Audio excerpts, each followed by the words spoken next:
Boys and girls, ladies and gents, welcome to another episode of Clutch Conversations.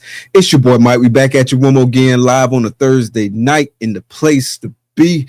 We got Andre Kosovich, I hope I said that correctly, in the house tonight from Chimera Reptiles. We're going to get to the show here in just a few minutes, but starting off, you know how we do. Big shout out to my lovely wife, Takara. Appreciate everything you do. Appreciate you holding the team down. Y'all make sure y'all show her some love in the comments. And don't stop there. Make sure you show the channel some love as well. Hit that like button, hit that subscribe button, and smash that notification bell so you can get notifications each and every time we drop a video here on the channel. Really appreciate it. It really helps us out. We appreciate the support. Where can you find us? You can find us on Morph Market. We're starting to get some animals posted, so definitely go check that out on Morph Market. If you're not following us on Morph Market, definitely shoot us a follow. We appreciate it. Definitely follow us on Instagram as well. We got two pages. We got the main page for the breeding business, Herp Collectors, and then we also got the main page for the network, Herp Collectors Network. So definitely make sure you follow us on both pages if you're not following us already, and we'll definitely hit you with the follow back.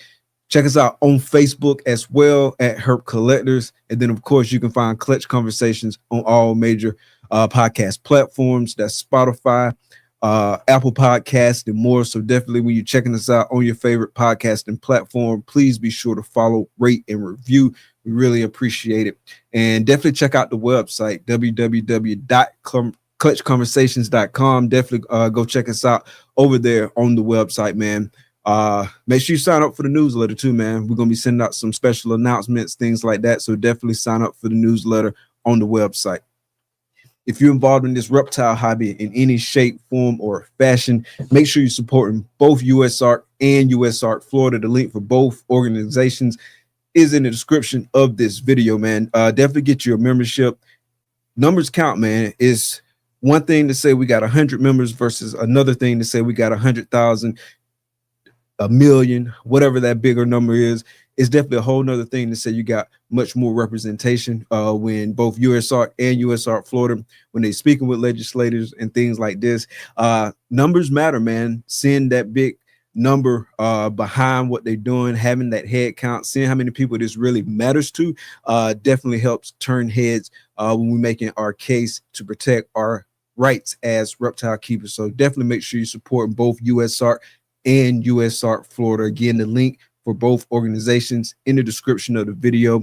Is memberships at various levels. So definitely find which membership package works for you and get your membership. Drop some extra donations if you can, and also make sure you spread the word about both these organizations. It's helping protect our rights as reptile keepers.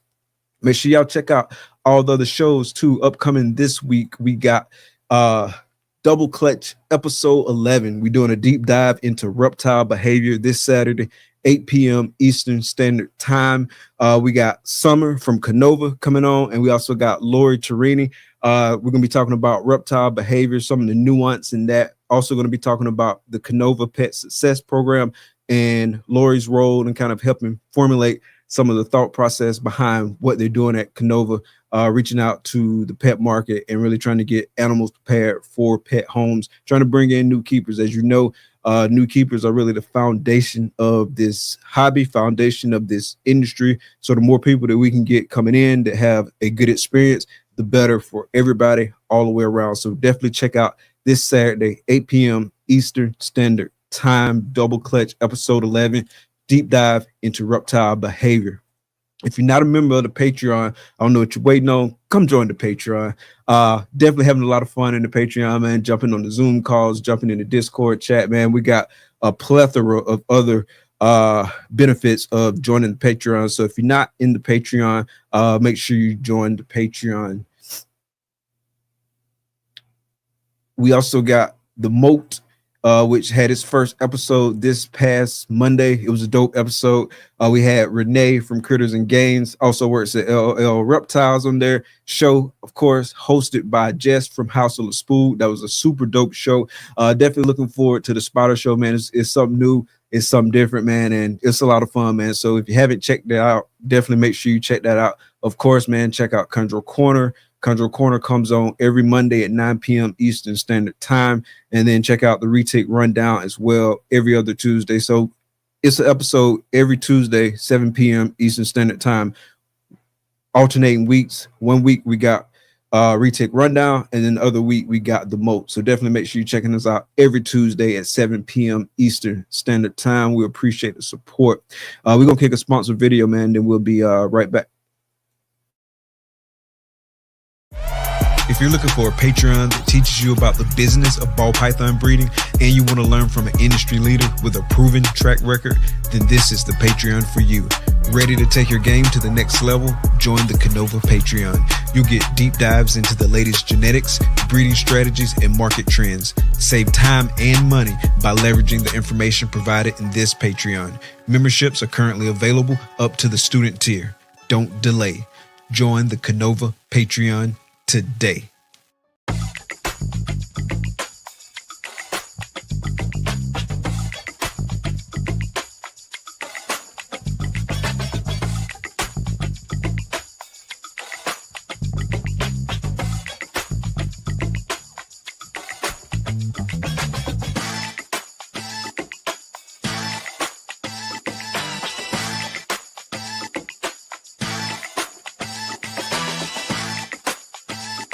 Art comes in many forms. At Armless Angels, it comes to life.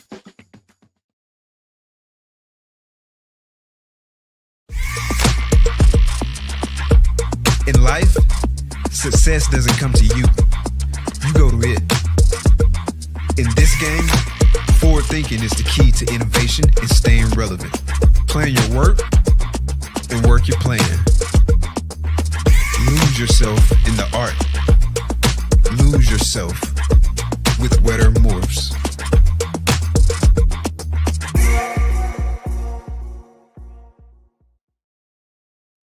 Big shout out to the sponsors. Big shout out to the sponsors.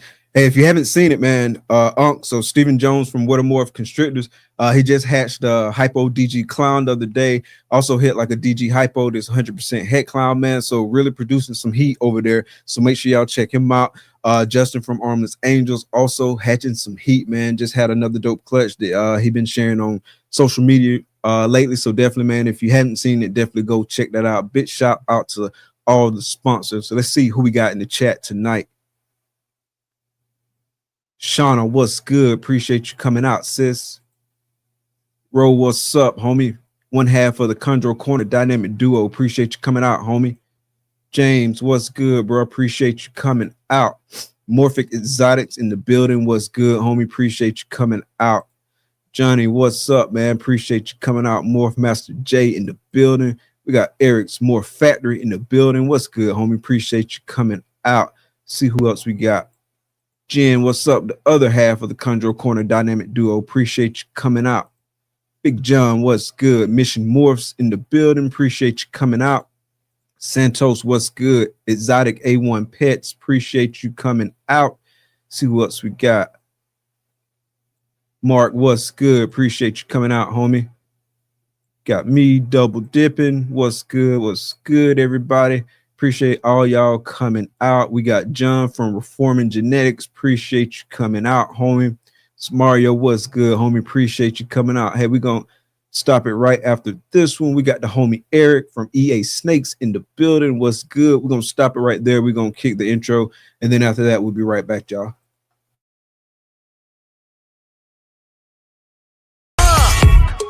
Baby, won't you listen to me? I got that flavor. I know you're dying to feed. I ain't no dancer, just got some hip in my feet. Now throw your hands up. Ooh, you bring the lighter, I got the fuse. You make a fire, I'll add the fuel. Follow my lady, just watch your shoes. Gotta turn the key.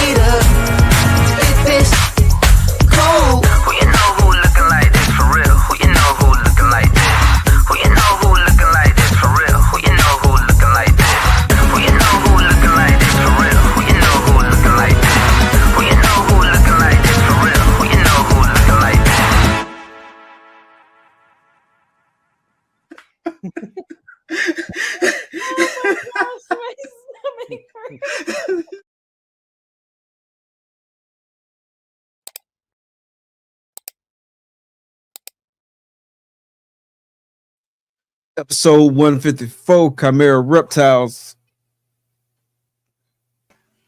What's good? What's good? What's good, bro? How you doing? Appreciate you coming on the show.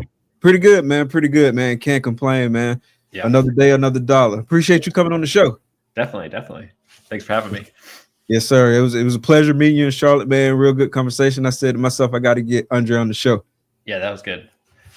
That was a good show. Are you gonna go there again? Yeah, that's definitely the plan. I want to hit Charlotte again. I definitely want to hit Bob's show again as well. Yeah, and some more of the larger shows as well. So definitely looking forward to those. You'll be at both shows in February, and then the next Charlotte one's in April or something. So okay. Yeah, both of those. Remind me, did you win Bob's show the first time around? No, we did not.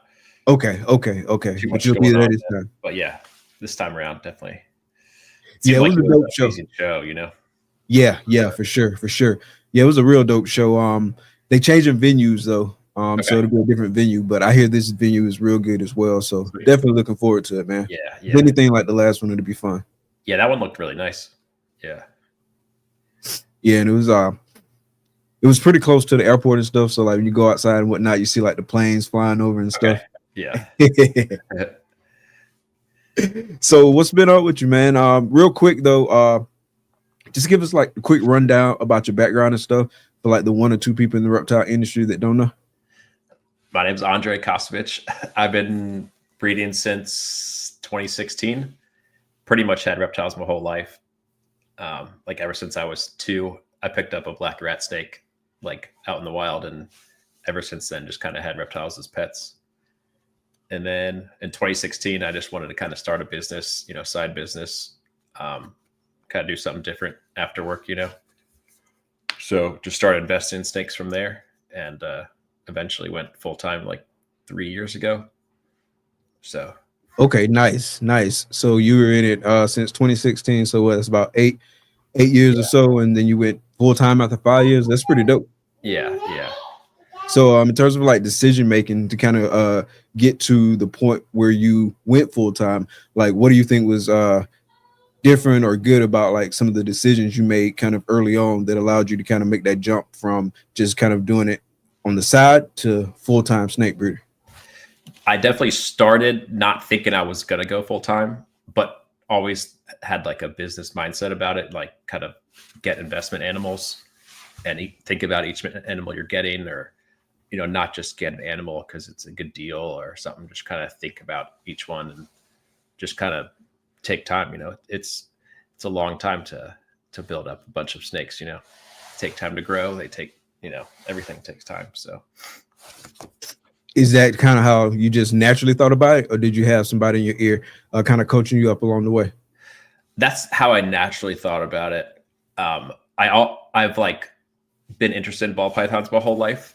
So I've always like kind of heard about them and listened to things, and when I started, I went back and listened to a bunch of old reptile podcasts. Sean Bradley's podcast was out, and then the Six the Fat Man just started around then. So I listened to that, but definitely just listen to podcasts and just thinking about it, from a business side too. That makes a lot of sense. And so you started out as Capital Reptiles? Yeah. I was in Washington, D.C., or right outside Washington, D.C., so Capital. Just kind of went from there. Yeah, that makes sense. As far as like branding based on location. Yeah. And what projects were you working at the time? I started with like clowns and dreamsicles, and then just added DG. DG, like to me early on, I think I got my first one in 2016, 2017. You see it online, you don't know. It looks better, but when you get the first one and it's like I got a pastel DG het clown, it's just like neon, Back then that was just like, all right, that's the way I need to go. It's so bright. Yeah, I wasn't around back then, but from what I hear, like a bunch of people was sleeping on DG at first. Yeah, for sure. Even like all the old school guys, like they don't like DG, that's been around for a long time. They're like, I don't know about that, But yeah, And once you see it in person, it pops, you know, it just looks good. okay. Yeah. Yeah, that was my question. I was about to say, was it just you seeing it in person and seeing like how good it looked in person? Was that what changed your mind? Yeah, yeah, for sure. Yeah, some Cool. things pictures don't do anything it justice, you know. You just got to see it in person or go into Tinley. I went first in 2016, so just walking around looking at everything, kind of just see what's going on and see everything in person just makes a big difference. Yeah, I agree 100%. I'm definitely not the best photographer, so I realize it's partly user error, but Yeah, still like it's some of hard. the photos, it just don't do it justice. Yeah, it's real hard. So started with Capital Reptiles, then obviously you partnered with Patrick to start Chimera. Yeah. So kind of talk about like how that partnership process went at the time and kind of what was the thought process that went into all that and kind of like that whole backstory in terms of how you guys came together. So we were friends since like 2017 probably. And so I guess that was a year and a half ago, 2 years ago. 2 years ago we're probably talking about it. So he was over at my place helping me ultrasound and just kind of like doing this stuff together. And it just, you know, I was gonna have, I think that was before my daughter was born, so I was having another kid on the way. So just kind of thinking about like what would make things better in the long run, you know, to have a partnership, kind of split up certain things so I could focus on my kids, or you know, I could do more tasks certain ways and he could do other tasks. So it was kind of for like the family reason, you know, just to kind of get more you know, the bigger you are, ideally, you know, you have more snakes being sold, but you're splitting that money up too, but it kind of levels out the, you know, the highs and lows. But yeah, it was just kind of, and he was pretty close to me, about 45 minutes away. So kind of being that close to somebody, you know, it kind of made sense at the time, at least, you know. Yeah, that makes sense. So did you guys do like you guys did like a formal agreement, right? Like a partnership type deal? Yeah. Is that something you guys wrote up yourself or did you guys get like attorneys involved? We wrote it up ourselves. Okay. Know? Yeah. We kind of valued each other's collections and, you know, just kind of, we wanted the company to be 50-50. So we valued each other's collections and then, you know, balanced it out in other ways for who was worth more, basically. Gotcha. Who was worth more? I was.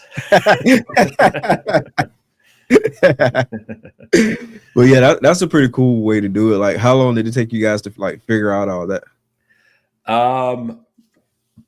Months. You know, we had time, but yeah, I would say like over 4 months, we just kind of like did it and you know went back and forth and you know just kind of figured out stuff. You know, in the first 6 months there was a lot of you know working with somebody. I think when you have your own company, you're so used to doing everything yourself and make your own decisions. And like, I feel like in this industry, a lot of us are like, want to be our own boss. That's why we're doing this. So we don't want to have to like discuss things with other people. But so that took getting used to on both sides, but I feel like we figured that all out pretty good. That's what's up, man. So as far as like the valuations, like what was it that you guys kind of like each went through like your respective collections, valued everything, and then you guys kind of had to come to an agreement on the value? Like how that piece worked? Yeah. We basically put all of our snakes in a spreadsheet, gave each one a value, agreed on it, and then there was a dollar difference. And then that was, we dealt with that in a different way.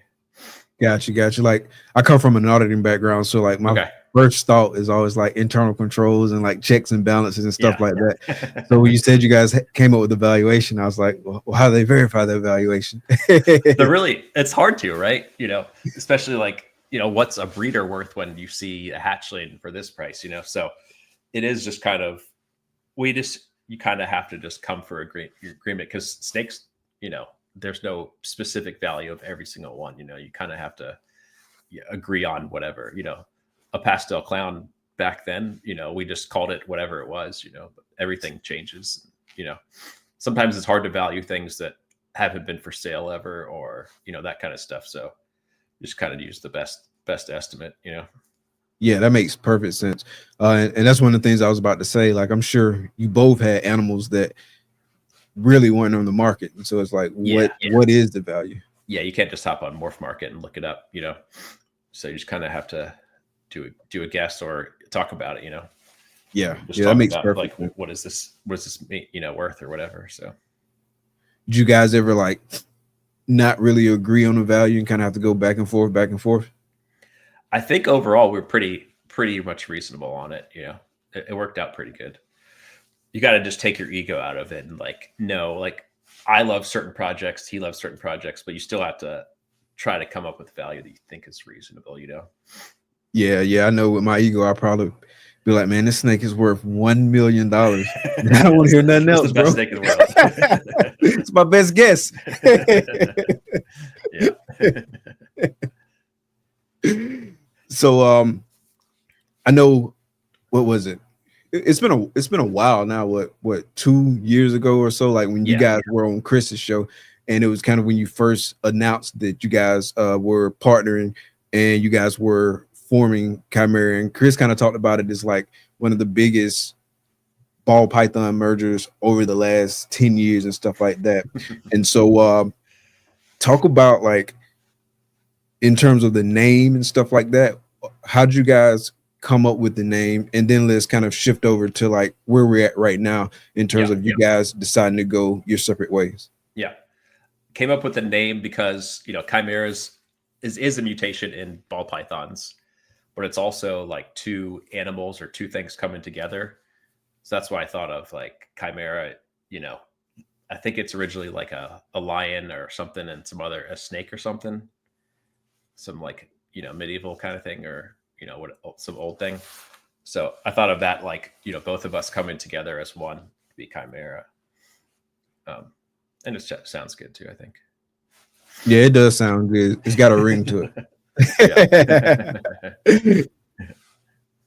So obviously, like kind of like the $1 million question, everyone wants to hear like your take on why you guys decided to part ways with the business. So to the level of detail that you're comfortable sharing, kind of talk about like what went down with that.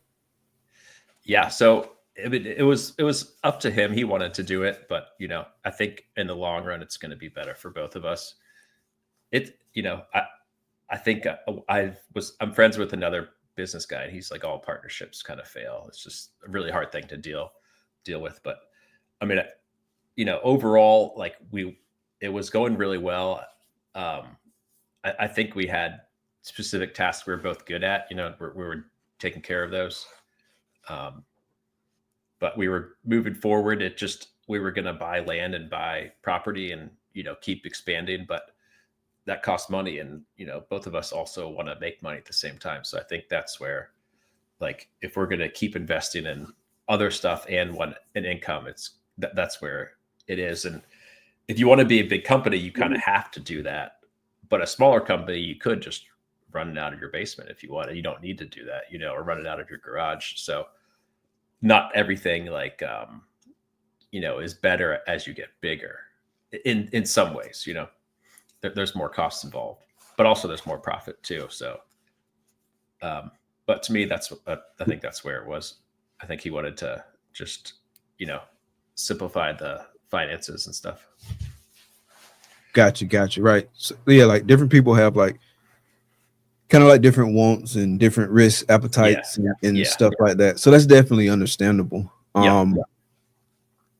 You mentioned that you were talking to a guy in business and he was like, all partnerships fail, but like, do you really consider it like a failure per se? Like, obviously you guys split up, but it sounds like what I'm hearing is it made sense, kind of based on like the wants of each of the respective individuals. Yeah, I think, and overall, like, I think both of us are better off than we were 2 years ago too. Like, we grew together, you know, I think both of our, you know, collections are better than they were before. You know, it's not like we failed. Yeah, that's probably the wrong word, you know, but yeah, overall, I think, you know, both of us have better snakes, got, you know, expanded our collections and, you know, are doing good overall. Yeah, that makes sense. So you guys, like from the beginning, like when you first kind of came up with the actual agreement, you had it mapped out like how you guys would split in the event that happened, right? Or at least most of it, like in terms of Yeah, how like that would go. basic stuff. Yeah, like that. And then so this year, basically, we got everything. All of our snakes that we put in, we get back. Like, my collection's my collection, his collection's his collection, and then anything we produced this year or like together last year or bought, we like split up with a value too. Just basically gave everything a value, and we each got 50% of each. So like our holdbacks from last year, we gave them a value, and we each got half of those value wise. And then same thing this year, kind of just split everything up until any clutch that's laid until December 31st. When that hatches, we'll split those up. Anything after is going to be just our own. Okay. So, And you guys went through a similar evaluation process as when you kind of came together. Yeah. I think it's just the only way to keep it fair, Just that was smart to lay it it's out. hard too, but yeah, that was smart to lay it out like ahead of time. Yeah. Like just in case, right? Like break in case of emergency. Yeah. Type thing. Yeah. So we still have some clutches in the incubator. Still a couple clutches going to be laid soon. Definitely, and then I don't know if I might have one clutch laid after January or December 31st, but that's probably it. Then start season fresh, Okay. And so when you guys split the animals, obviously you took the animals that you brought into it. Yeah. But in terms of like what was produced, did you guys kind of like focus on specific projects when you were picking what you wanted to take? Yeah. So like holdbacks from last year, we kind of grouped them into certain projects. So like, if you only have 3 of one type of project, you don't want to split that in half, and one person gets 1 snake and one person gets 2. So we try to kind of group it into projects. So, like a multi-recessive project, you don't want just 1 triple or quad het, take 3 or 4 of those, so. But yeah, I focused on certain projects that I was kind of like I was working on before, and kind of with him, he kind of was more biased towards the project that he was working on before. So our tastes like worked out for both of us, that we kind of both wanted what we wanted, and it worked out. Okay. So what projects are you going to be focusing on, like kind of from the split and whatnot? The holdbacks that I was excited about is some zebra hypo DGs Nice. project. Not visuals, but some hets and visual double hets. Just kind of working more zebra stuff with that, and then exanthic DG clown animals and DG clown pied animals. There's Josh saying Cypress DG clown. Yep. Just made that. Nice. That was pretty cool. You say you did make a Cypress DG clown? Yeah, it's real pretty. I can imagine, man. I love Cypress, and I definitely love DG clowns. Yeah. You cut some Jaguar stuff too? Jaguar? Yeah. So we made a Jaguar. I made like a Batman Jaguar butter pastel, I think. So I kept the Jaguar het Batman, but just that. So I think that's the perfect animal for this coming season. Because all the Jaguar, it came in with butter and pastel. So just kind of trying to get that out of there, even though it looks good. The Jaguar spot nose butter clown looks really, really good. But trying to get butter out of there, So yeah, kept the cool Jaguar breeder male. And then like Jaguar het DG clown. I think that'd be pretty sweet. So, okay. Is that a male or a female? Female. Okay, nice. She's not big enough yet, but hopefully soon. Hopefully we'll get on eggs soon. Yeah. So what's changed and what's kind of remained the same with like Chimera's operations now? Obviously it's just moved. Yeah, it's just me. So I moved because my stuff was at his place. So I basically I wasn't necessarily forced to move, but I kind of wanted my own space. So we moved to like Roanoke, where my wife's family is, Roanoke, Virginia. Okay. So it's kind of nice to be close to my wife's family. We got young kids, so be around their grandparents would be really cool. So And it's a little bit cheaper here, so that's nice. And then I got like a space for my steaks, like a kind of like a small commercial space. Okay. Um, so they're out of the house, which is good and bad, but it's cool to have that space too. Oh yeah, for sure, for sure. Yeah. And it's cool to have grandparents nearby too. Yeah, Like, it's really I know nice. from having, and I used to have young kids. Like my kids are older now, so it's a Okay. little bit different calculus. But man, back in the day, like, Yeah. that was super nice to like be able to get a break sometimes. Yeah. My daughter's 4 and 1.5, so Okay. we got. It's cool to like have my father-in-law just show up at the snake shop and come hang out and hang out. Is with he them. into snakes? Yeah, he likes them too. So that's Oh, kinda nice. cool. So maybe I'll put him to work. Next thing you know, he'll want one, then he'll want 100. Yeah. Yeah.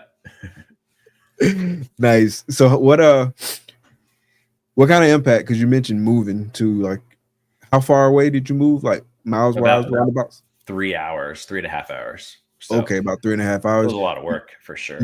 I can imagine, man. I moved across town and that was a lot of work. Yeah. Yeah, renting like a U-Haul and just moving stuff in the SUV and stuff, just back and forth, making trips, but we got it done. Now I have a garage door, so it's easier to load stuff in and out. Okay, But nice. coming where we came from, it was a garage, but the door was closed, so we had to move stuff just out of a normal door. So you had to take all the racks apart, put the snakes in bags, and pack them up. So it was a lot of work. Yeah, man, that's crazy, man. Did you just move snakes or did you have to move rodents too? No rodents. Okay. I buy rats from Josh at Morphic Exotics. Okay. Yeah, I would love to breed rodents, but yeah, right. No space, no time right now either. But yeah, definitely. Yeah, rodents a lot of work. Like as soon as we get done tonight, I got to go do some rodent work. So yeah, rodents, it's a lot of work. It's awesome to be able to do it too, though. To have to know you got the right size rats, you got them, you can control it.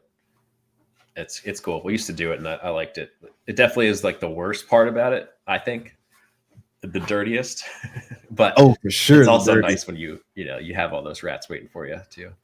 Yeah, it's for sure the dirtiest. So we breed ASF. So okay, I've heard like rats are like messier and stuff than ASFs, and to be honest, the ASF's not that bad, but it's still dirtier than like the snakes and whatnot. Yeah, and it's still like more hands-on work than the snakes, and certainly like more frequently, like having to like do the waters and like change all the stuff out as much as you have to change it out and whatnot. Especially like the grow out tubs and stuff. Like I have to change those out like more frequently during the week, compared to like the colonies, because obviously there's like less in the colonies in terms of like rodent count. But definitely 100% I agree with you in terms of like the rewarding part of it is like having like your own supply that you can just kind of go in there and get. Makes it a lot easier when I have to go get rodents, because now it's hatchling season and I have to like buy like food to feed my hatchlings that's on sale. Even that's kind of like a pain, just having to drive, like, because it's like, I don't know, like maybe 20 minutes from where I'm at, and so it's like 20 minutes there, 20 minutes back. Like the fact that actually having to get up off my ass and go do something, it's like all that just adds on a lot of work. So it's definitely nice having your own supply. Oh yeah, for sure. And you could just walk in and grab one if you want, get an extra meal on somebody or whatever. So it's nice to just know they're there. Exactly. Like those girls that's building, like you pull up in her tub and she's like, I know that look, you hungry. So yeah, it's definitely super convenient, and I'm glad I do it. I wouldn't change it at all. Yeah, that's awesome. So what did you value most about the Chimera collaboration?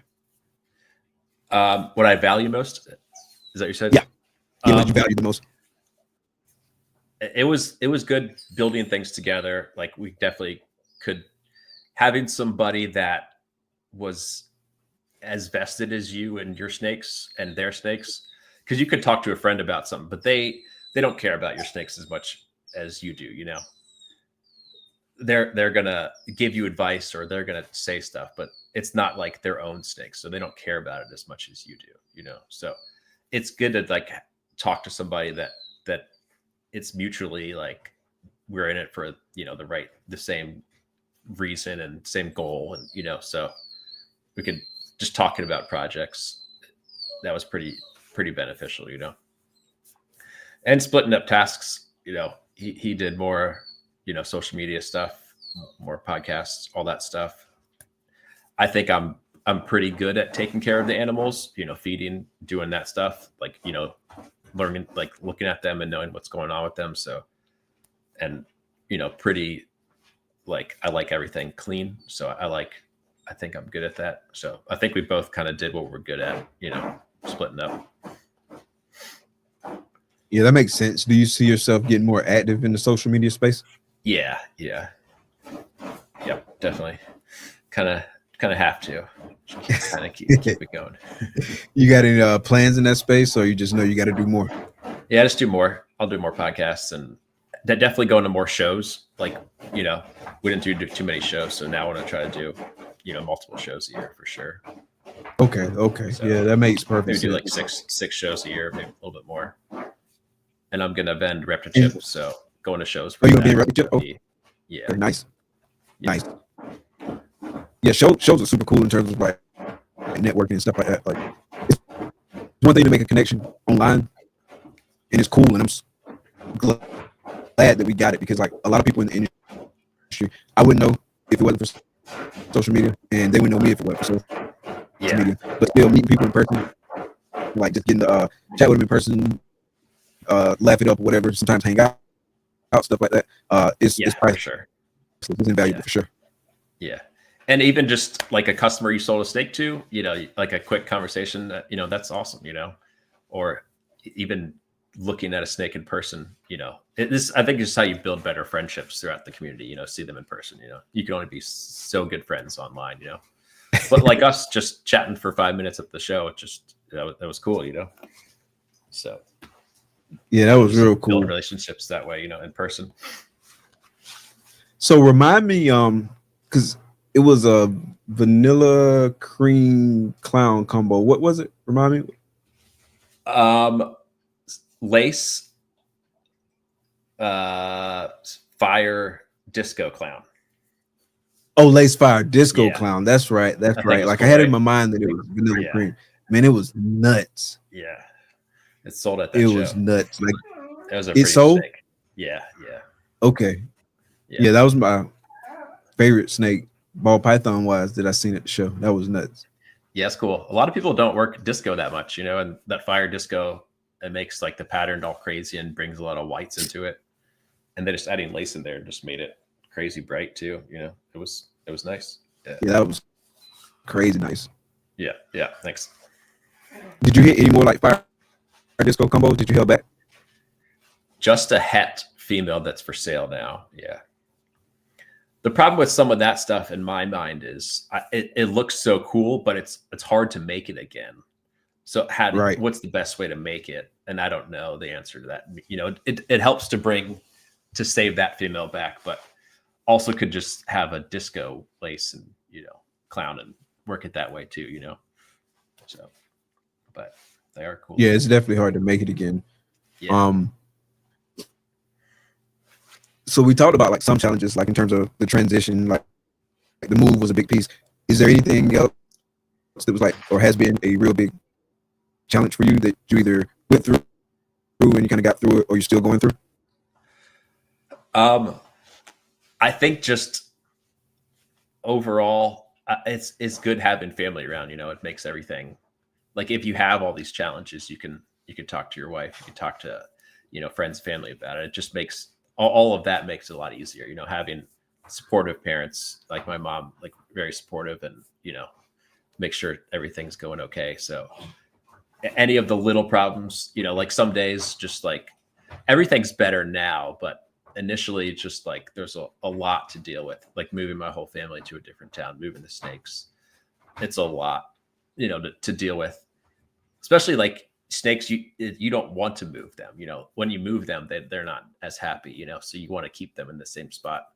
So you try to move them the exact time, but yeah, I mean, overall I'm okay now. Yeah. But it wasn't easy, not only the physical part of moving the snakes and moving the family, but just worrying about everything, you know, changing. I mean, changing a business is not easy. There's a lot of paperwork, a lot of, you know, changing money around, doing all that. You know, it's a lot of stuff to deal with and think about.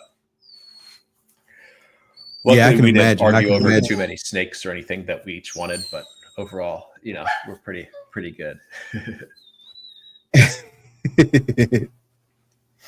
Was there a snake that got away? Like a snake you really, really wanted that you didn't get to keep? I liked we had DG Het Puzzle hypo. So DG Het Puzzle and hypo. That was breeder male. Okay. I like that. That was good male, but I let Patrick have that. You know, can't win everything. Okay. You know? Yeah, that's the one that got away.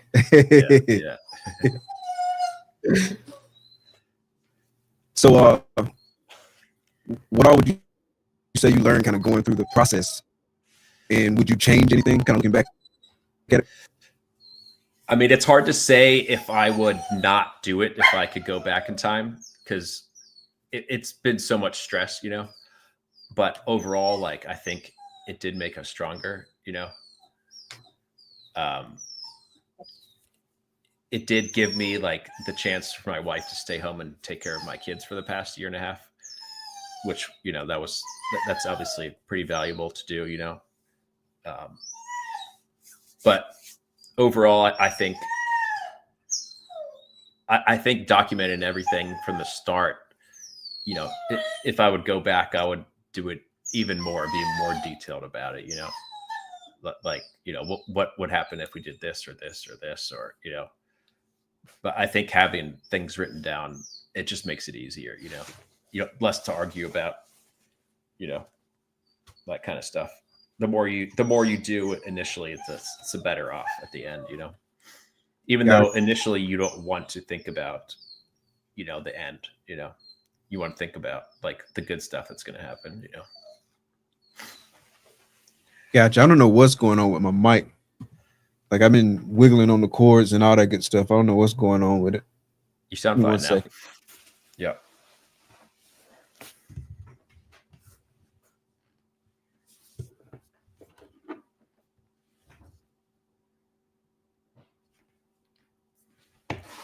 I think you're good.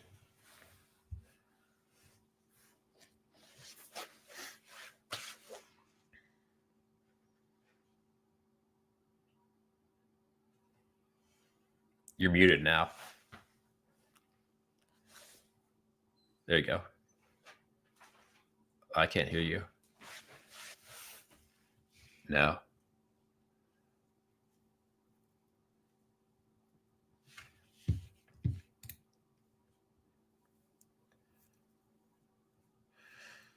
What's up, Levance?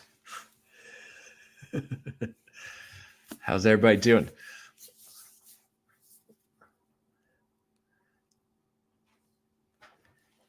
Yeah, that snake is so pretty. Super blackhead leopard, yellow belly, lavender head pied, right? Like neon orange and white. I think that'll turn pretty lavender as it gets older. Okay.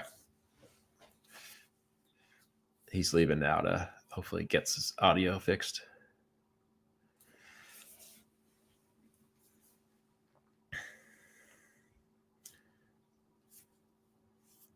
Levance, is everybody there with you? Is Anthony there?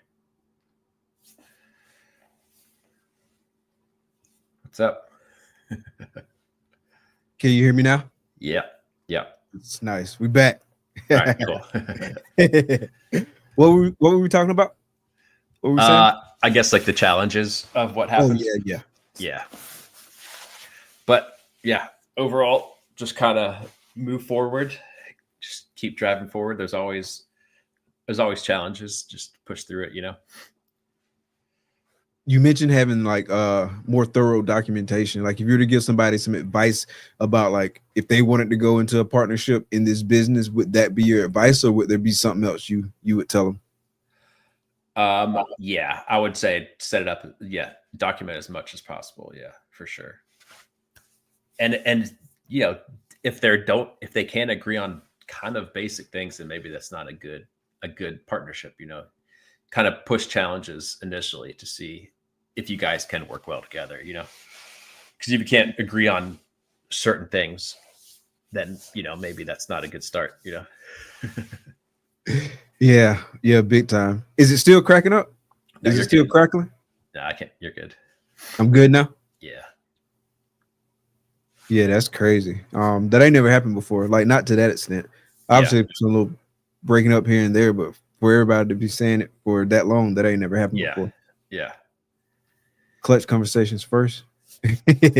Would you ever partner up with somebody again?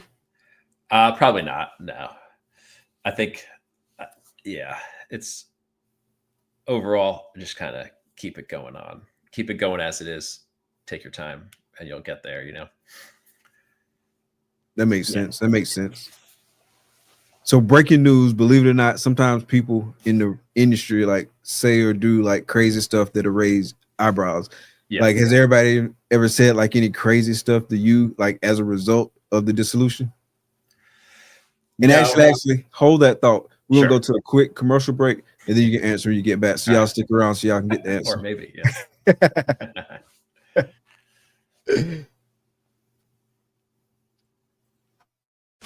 Known for his innovative approach to genetic shed testing and top-quality ball pythons, Grey Rider Reptiles also excels in exceptional customer service and responsiveness.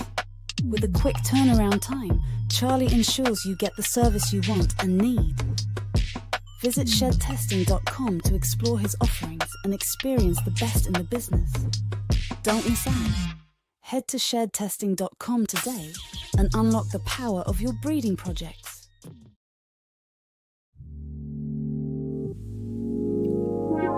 Peace and love, family. We invite you into the heart of our serenity, Ancestral Royal Pythons. At Ancestral Royal Pythons, we're not just breeders, we're nurturers of love and growth. Each of our high-end ball pythons is a tribute to the grandeur of the natural world and our dedication to quality. Reach out today and bring one of our creations into your home. This is Ancestral Royal Pythons. Your journey begins here. Here's to the exciting world of Ebony and Ivory reptiles. From unforgettable parties and events to keeping and hatching some of the dopest reptiles in the reptile hobby, we're all about education, quality, integrity, and respect. Hit us up and see how we can help make your next project a reality. Experience Ebony and Ivory Reptiles, where fascination meets fun. Ebony and Ivory Reptiles. Big shout out to the sponsors. Appreciate you, fellas. All right, so continue. What was your question again? Has anybody said anything like crazy, out of pocket, off the wall to you as a result of the breakup? Nothing surprising, things that like, made me, probably real, be, just know that it's good to be alone too.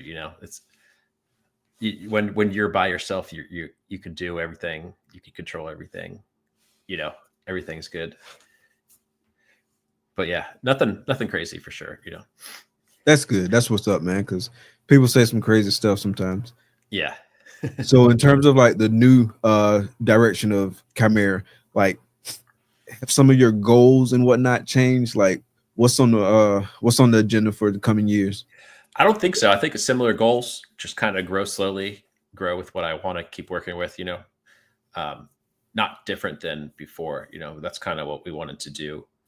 But yeah, just hold back some cool stuff and just keep growing slowly and just keep going. Which projects got you most excited? Potentially, I have like Xanthic het DG clown pied. So that male going to I have 2 quad hets for that. Okay. I mean, that's very hard to hit and it probably won't happen, but also 2 years ago, I made a pastel DG clown pied female. So she's up to size now and big. So I'll put him to her and hopefully get, if everything goes nice, then a DG clown pied het Xanthic. So that'll be pretty sweet. Nice. Yeah, more Xanthic DG pied, hopefully Xanthic DG clowns. That'd be really cool. just keep working. Those are like the cool projects, and just keep going. I'll always try to like play with some underrated genes. So I have a pastel adder het clown, black adder. It's a really cool gene, and people don't really do much with it. But so we'll just. I've been hearing a lot about that lately. So I was actually what it looking looks at like in clown. I don't know. Yeah, I've been hearing a lot. Like it's been coming up a lot. Like I actually been looking at some on Morph Market too, just to kind of see like what's out there, what's been out there, like what does it do. So let's talk about that a little bit. So break it down for us and where you think that gene can go. So I mean, I think a new gene, like if it looks good in clown, that's a huge deal, So that's kind of what we have to see. It doesn't have to look good in clown to make it like worth keep working, because I mean, it looks awesome on its own. You could always put it. I think Xanthic would be cool with it because it is really dark. It messes up the pattern a bit. So obviously DG it will be great with that. So, but yeah, I mean, if it is like, I think clown, you just never know what's going to happen. You might be able to predict it, but it could be a crazy combo. It could just look like a blade clown. You just never know. So try it out and see what happens. Yeah. I'll be interested to see what that looks like. You got something working in that Black Adder Clown project this year, you said? Yeah. Actually, hopefully a clutch that's due to lay within the next week or two. Yeah. Okay. So that guy to a leopard clown. Nice. Says there. So yeah, I'll be interested to see how that turns out. And what was the pairing again? Pastel Black Adder het clown het pied to a leopard clown female. Okay. Has any visual like Black Adder pieds been made? No, at least not to my knowledge. But yeah, so definitely would. You never know what pied's going to do. I think clown's the cooler, interesting mystery, but definitely work it into pied too because it is a dark gene. I think dark genes look really cool in pied. So yeah, I would agree with that 100%. And so like super of it too. I think so. There's a super. Yeah. You actually read my mind because when I look on Morph Market, if I'm not mistaken, like I think I just see like the adder in terms of like the gene tag, but is adder and black adder used interchangeably? Black adder is different than adder. Black adder is different than adder. Yeah, it looks kind of similar, but it's just a little darker. I don't know if it's related or what, but it's a little bit more obvious looking. It looks cool. Okay. And maybe it's user error, but I don't recall seeing like a black adder tag. There's not. It's all under adder. Correct. Gotcha. Yeah. Okay. That makes sense because I was a little bit confused on that piece. Yeah. So that's just one I'm hoping that looks cool, but you just never know, So that's kind of want to play with the gene and see what happens with it, Definitely excited for I have a DG het monsoon male. So making some like monsoon het DGs and hopefully monsoon het DG hypos. Be really excited if that happens, but there's always long shots for stuff, but I think working, monsoon into GG more and monsoon into clown more. And lavender puzzle is one thing I like a lot. I don't think it's like amazing on its own.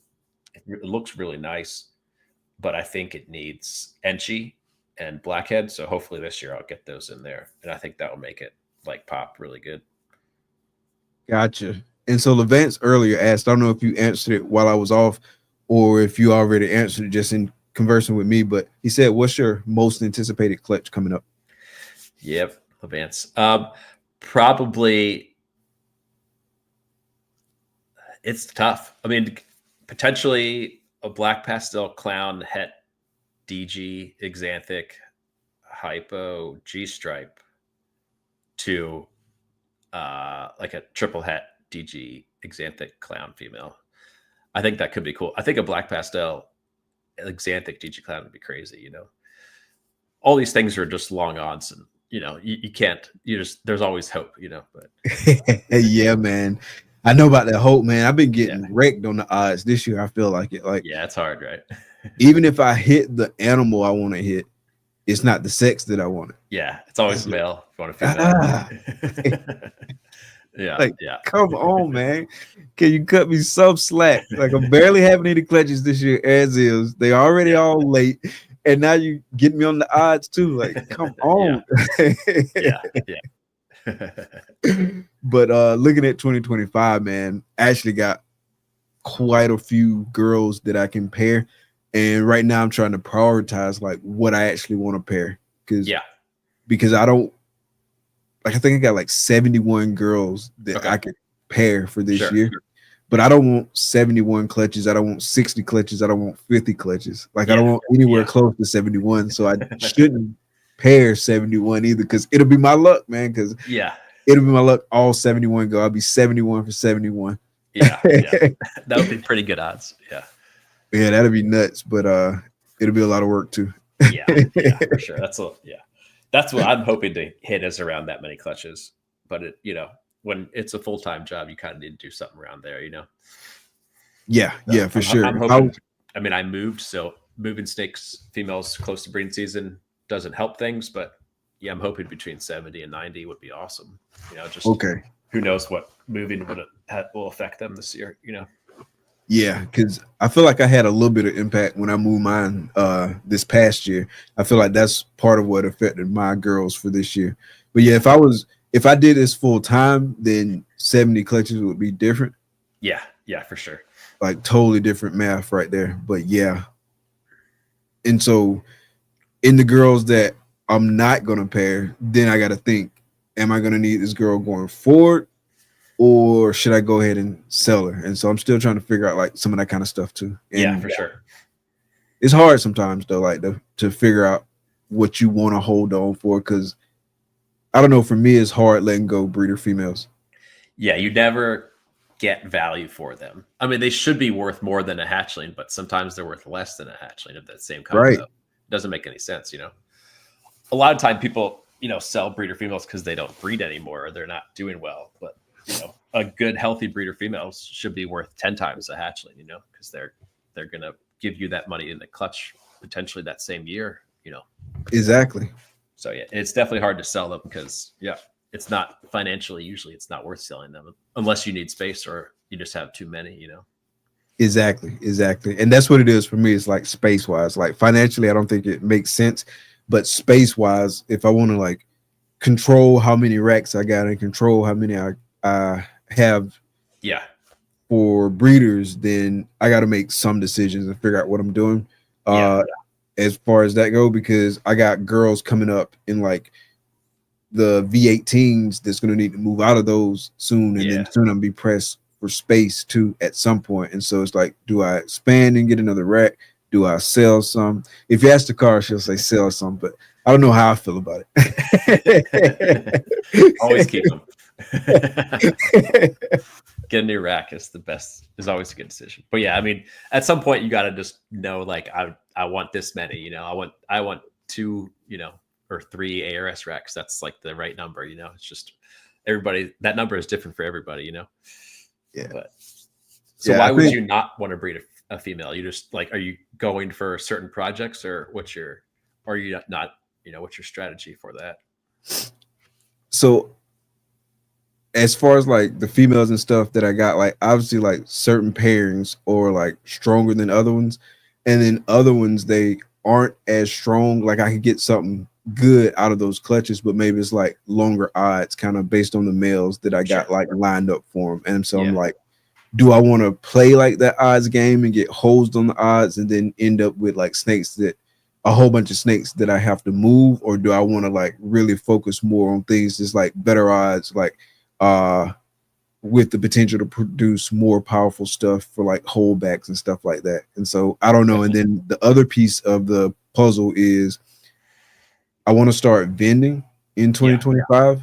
Okay. And so like, how many shows am I going to be vending? Because obviously if you producing like a lot of animals, then you got to sell a lot of animals too, in terms of the ones you're not holding back. And so I just want to make sure that I set us up for success in terms of being able to move the amount of animals that we produce, because I don't want to like overproduce and then just be like way overburdened with a whole bunch of animals and not have like a adequate like sales pipeline for them, if that makes sense. Yeah. I mean, it's not easy to sell them, but I mean, going to shows is a good way to sell them for sure. And Morph Market, it's a good route. And obviously you have the podcast, so that's good. I'm sure you could get some sales off of this too. Yeah, I'm gonna start at the beginning of the show, just saying, "Hey, this is what I got on Morph Market. This is what I got on Morph Market." And just pull up the picture. Tell the guests, "Hey, get here around about 8:30 because I got a few things to talk about." Let's sell a couple snakes first.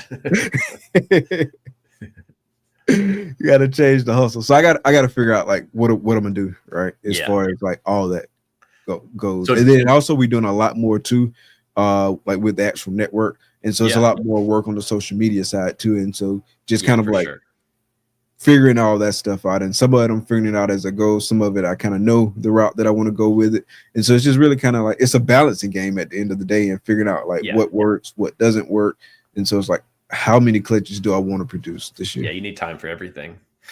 Yeah, I mean, exactly. Even if you breed all 70 of those, let's say, and half of them go 35 clutches, that's like 180 babies, 200 babies. That's a reasonable amount of snakes, to take care of and feed every week, change the water every week. That. Yeah. I think 30 is kind of where I want to be at. Yeah. I think it's a good number, especially if you have a job, you got other stuff going on. Right. It's doable. And even especially if you got like your clutches hatch over 6 months, you don't have all those snakes at once. You can hold back some of them, you can sell some of them, so. But yeah, I think 30 is a good number for sure. And if you're doing shows, you want to have enough snakes to sell too. You don't want to go there and have not enough to bring. So it's good to have, enough to fill up your displays and tables and stuff too.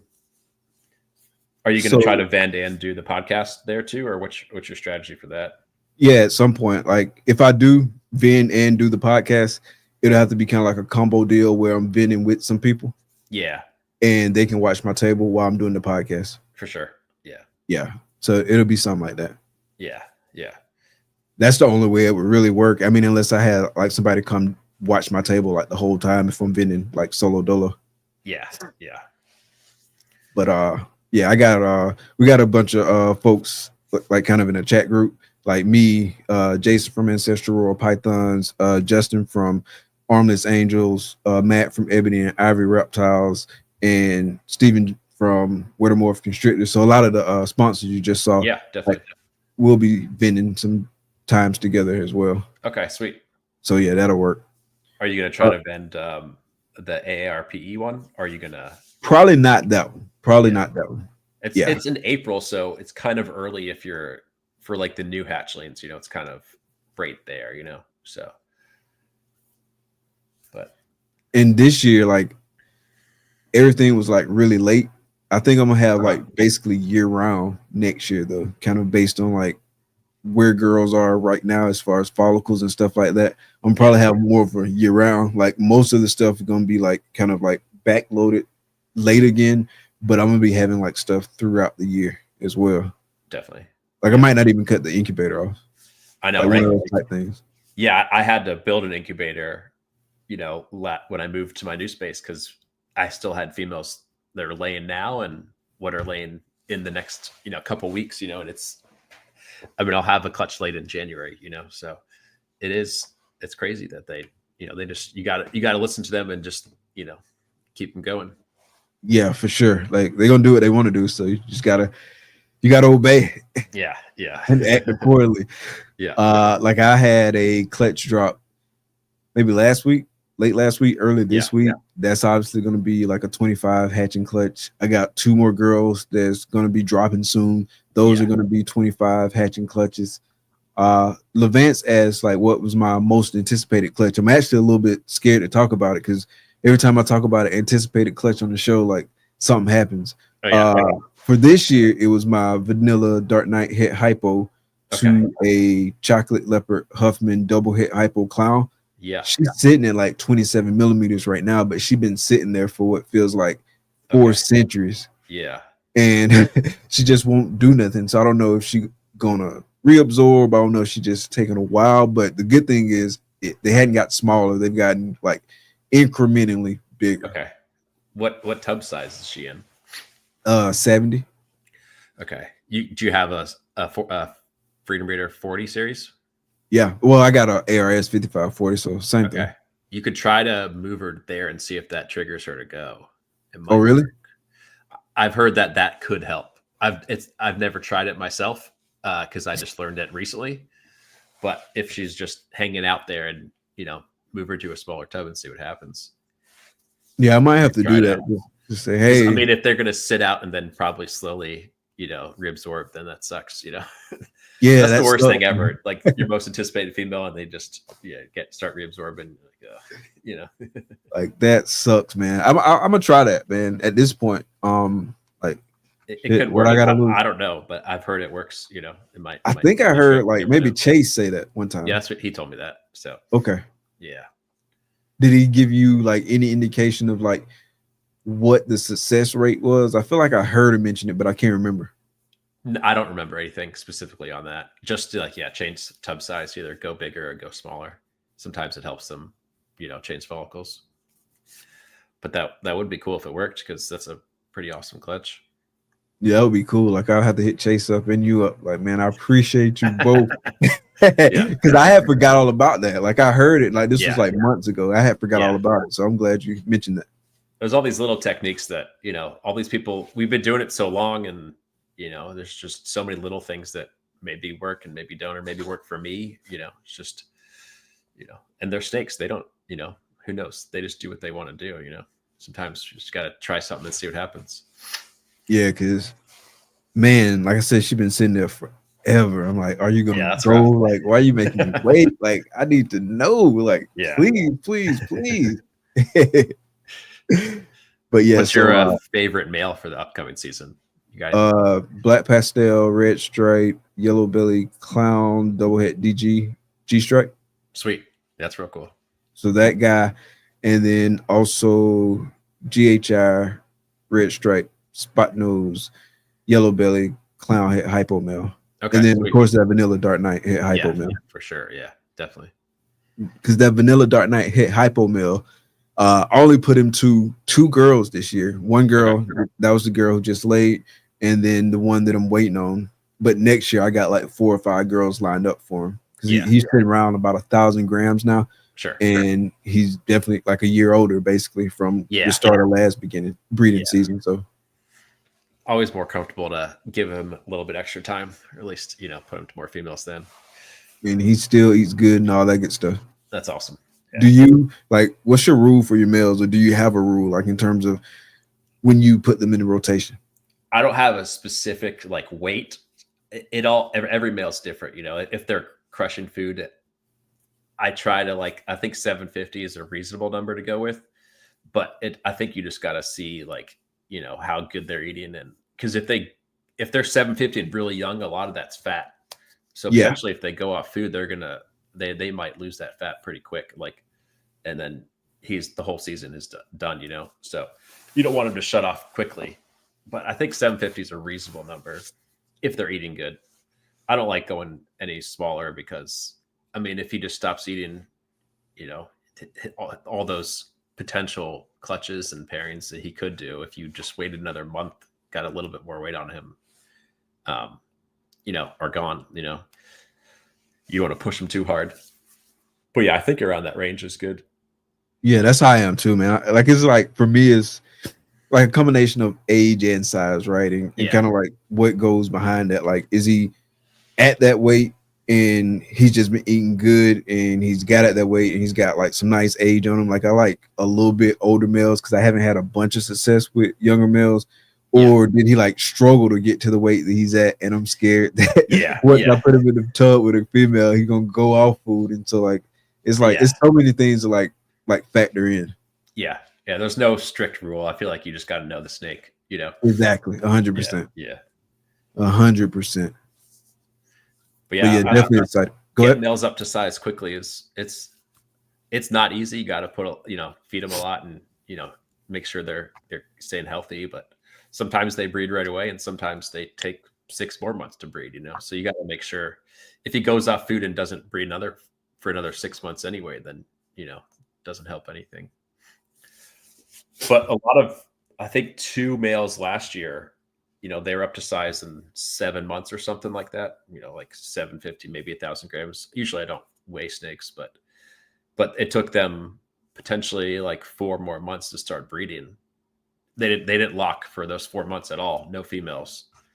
And then started crushing, locking the, females at the end. So sometimes it's nice having, females go at different times of the year. So, like if this male's not ready yet, he can go get some later clutches.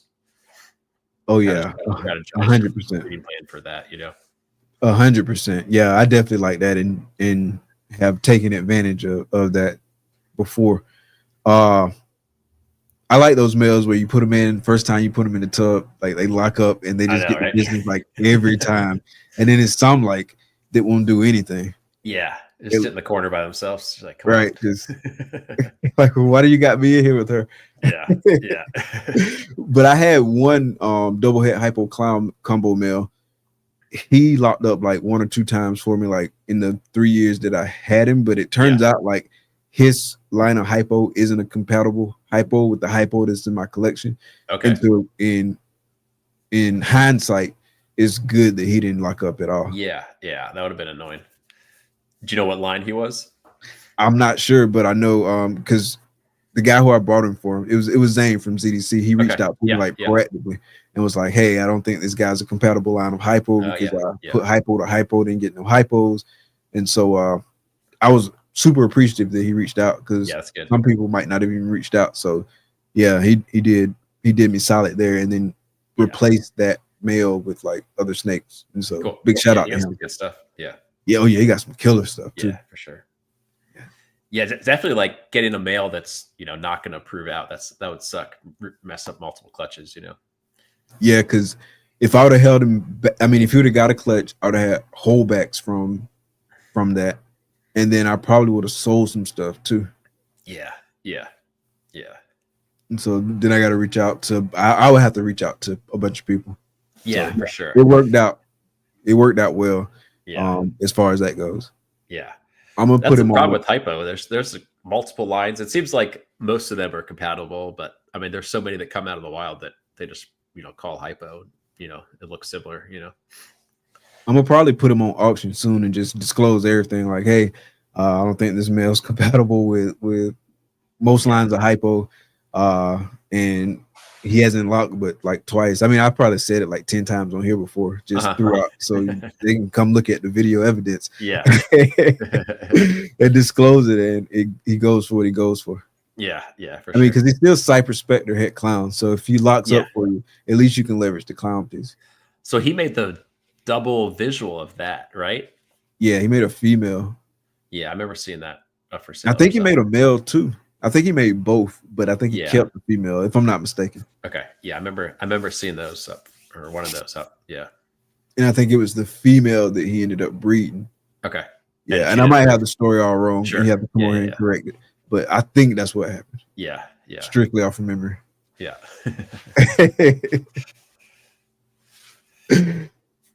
All right. So I got a few more questions before we get out of here for tonight. So having been in this for a while, I'm sure you hear like all kinds of like misconceptions and things about like running a reptile business, both from people in the industry and people outside the industry. So what are some of like the biggest misconceptions that you've kind of heard about like running a reptile business? It's definitely not easy, right? There's a lot of things to balance. There's a lot of, just doing any business by yourself. There's a lot to deal with, dealing with live animals. You gotta, there's a lot of things to keep track of, keep them clean, keep them fed, get fresh water, and the fact of moving like breeder females in a Freedom Breeder 40 or 70 series tub, that gets pretty heavy, moving stacks of tubs around, giving new tubs changes and all that. It gets pretty physical too. Like you're moving a lot of heavy stuff around, bending over a lot. It definitely is not easy on the body too. You got to keep in shape, get the back good, because lifting a lot of stuff, But then just I feel like doing it, business by yourself, you got to worry about accounting, you got to worry about the money, you got to worry about animal care, you got to worry about sales. There's so many things in this business that is just like any other business would have like a specific person for, but you're kind of doing all of that at once, like social media, there's just a bunch of things to do at once. But that's what's kind of cool about it too, because you know, you don't get bored of one thing because there's so many, you know, things to do. And what's cool about overall is there's always a season, so you always have something to look forward to. You got snakes hatching, you got breeding, you know, so there's just always something new to do. It's not it can be repetitive, changing hatchling waters or feeding hatchlings, that kind of stuff, but I think overall it's there's always something new to do and, you know, keep you busy. 100%, man. It's definitely not for the weak hearted, for sure, man. Like you said, man, there's so many different things you got to balance, like just the whole animal care side itself. Like, Yeah, that's a whole thing. If you breed rodents, like that's a whole different thing too. Yeah.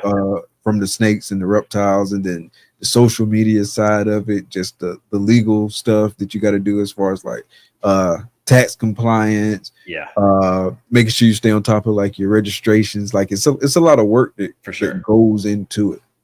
Yeah.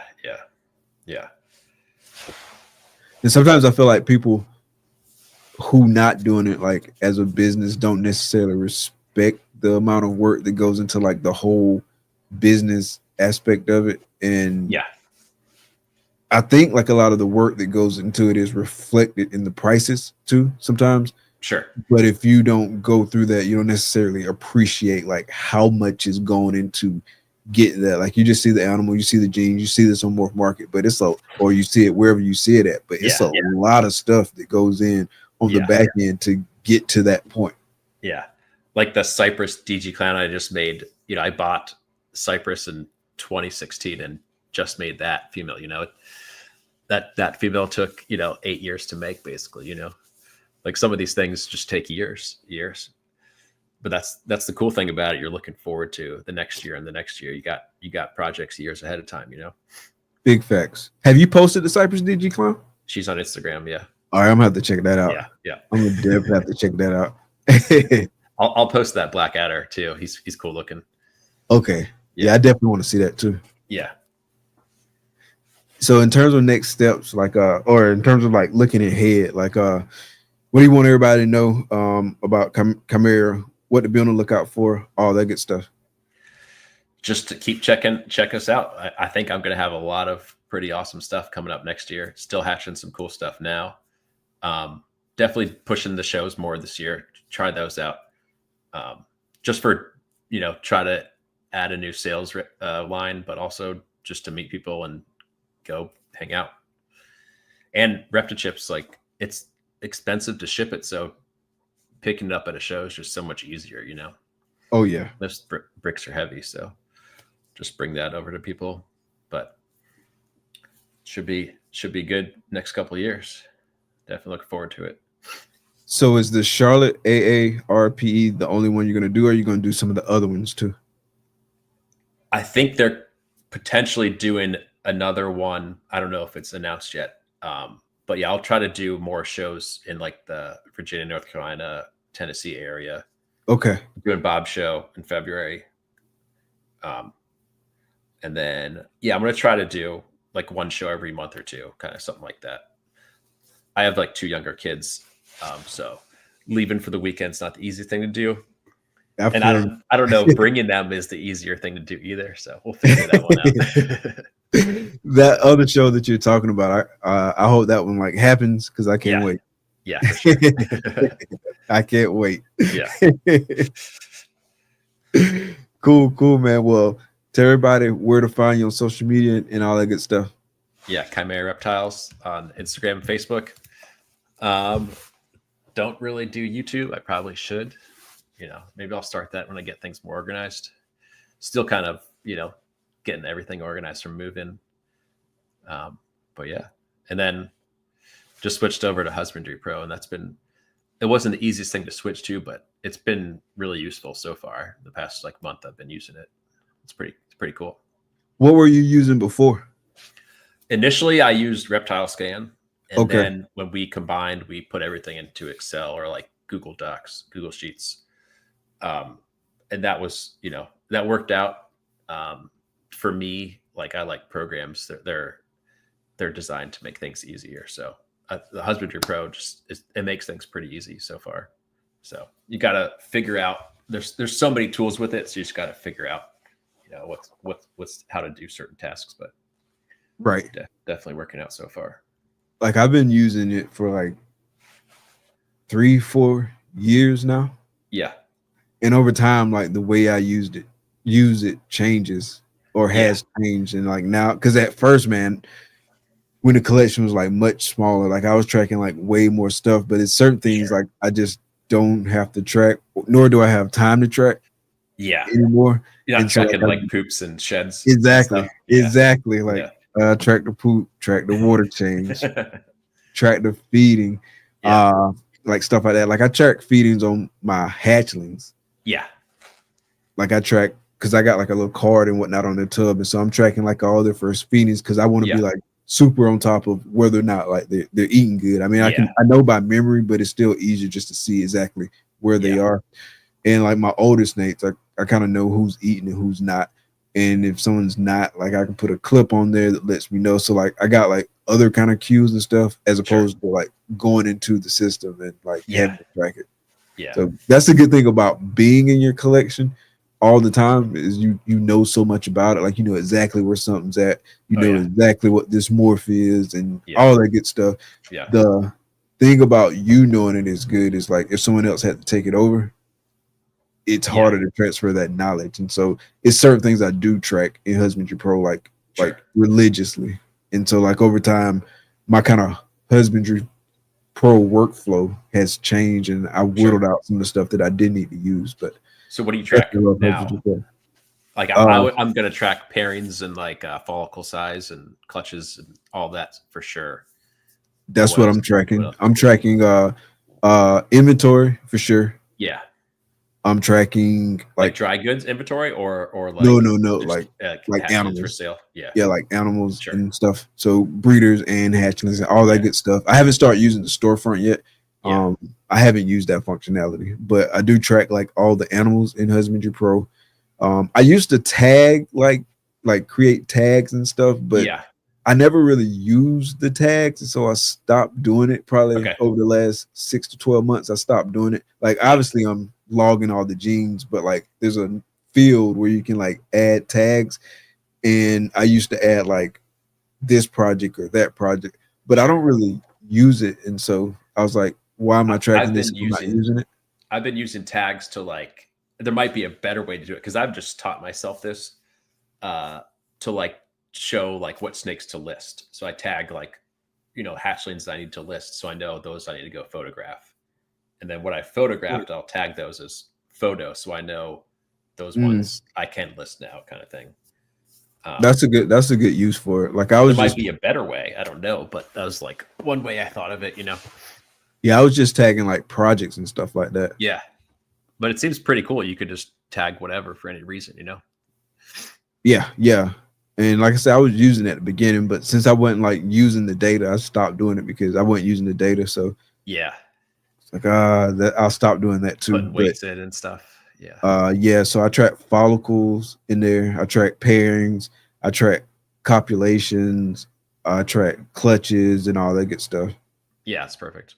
Like I'm always pulling up my phone, looking at the incubator screen and saying, because I like that countdown. Like that's my favorite thing. I probably go to that page more than anything else. I send that countdown and send that bar get close to the end. I'm like, let me go check them out. Because I still haven't got over that excitement. Like that walking by. Yeah, I still haven't got over that excitement. When you put a clutch away, like it's 2 months from now, and then it's like, hey, it's still a month. It's still 2 weeks. Yeah. But yeah, I love Husbandry Pro. Yeah, it's cool. I like it so far. And it's like I have like one label printer that you could print on like a name tag card, and I could just print it right from there to that. And I have another label that I use for the hatchlings that you can just pull right on and off. And it just both ways you can customize like how you want the label to look and what size, and if you want your logo on it or whatever. It was pretty cool. Yeah, I'm happy with it so far. And I like that you can export spreadsheets too, like export like data if you need to do something in Excel or something like that.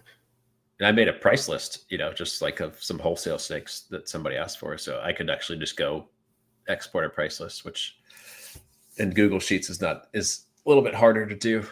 So it's been pretty useful so far. Yeah, big shout out to Husbandry Pro. Yeah, definitely. Yeah, we're gonna have Zach on the show one of these days to talk about like some of the updates with Husbandry Pro. Yeah, I told him like I want to try it for a month or two and then talk to him about it, just to like tell him what I'm doing, and then he'd probably be like, "Why are you doing it that way?" Because there's so many tools. I don't know half of it, or a tenth of it, So yeah, I should probably hit him up with some of that stuff too. Because like I said, I've been using it for years. I've pared it down to like the main stuff that I'm using, but I'm sure stuff that I'm overlooking. Yeah, for sure.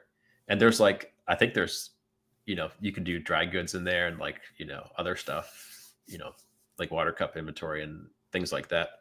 Once I get organized enough, that would be kind of useful just to know, like, make sure you got stuff in stock, water cups and bedding and stuff like that, For sure. In the marketplace. I haven't tried that out yet. I haven't either. Yeah. So, but yeah, it's good. So I definitely got room to grow in Husbandry Pro. Yeah. All right, boss. Check me out at Bob's show. I'm bringing Reptile chips, so anybody let me know if they want to pre-order stuff. I'll be bringing like a pallet there or getting one delivered, and then also at Charlotte. And then I'll be doing more shows locally, between now and then for sure. Be checking more out. So okay, it's good to know you're gonna have a Reptile chip. Once we run the credits and whatnot, I want to talk to you about some of the Reptile chip too. Definitely, yeah. Then we can link up in Atlanta. Sweet. Because I love to buy my stuff in person and not have to worry about shipping. I know, right? It's heavy. All right, boss. Well, we're gonna wrap it up for tonight. Appreciate everybody for sliding through, hanging in there with us tonight, man. It's been an awesome show. A lot of information shared, a lot of good stories, all that good stuff, man. It's always good to see y'all coming through each and every week. Big shout out to all of y'all in the live chat. Big shout out to Replay Gang and everybody hearing this on the audio only platforms.